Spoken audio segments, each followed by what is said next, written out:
Losing weight is hard, but keeping it off is even harder. A stark example was provided by the reality show The Biggest Loser, where contestants competed to lose the most weight and were wildly successful, shedding an average of 130 pounds over just 30 weeks. But recent studies looking at outcomes several years later found that many participants, but not all, regained weight. Why do some people keep those pounds off while others gain a lot of it back? To find out, a team of researchers at the NIH and the VA Medical Center in Washington, D.C. investigated changes in energy intake and physical activity in 14 Biggest Loser contestants, 6 years after the competition ended. The group used doubly labeled water and measurements of resting metabolic rate to determine energy expenditure, and from that calculated both energy intake and physical activity.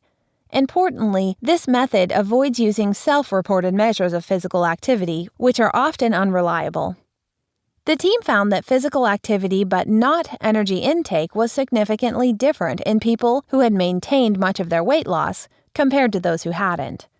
While nearly all contestants were more active than before starting the competition, those who better preserved their weight loss at 6 years were on average 160% more active, compared to just 34% more activity in those who regained weight.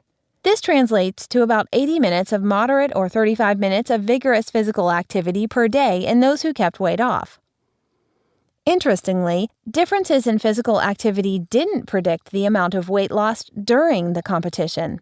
At 6 and 30 weeks into the challenge, eating less food was a much better predictor of weight loss.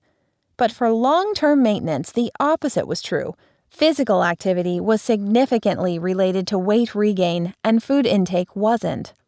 While the results are based on a small number of people, they are consistent with previous studies and suggest that increasing physical activity is an essential strategy for keeping off lost weight.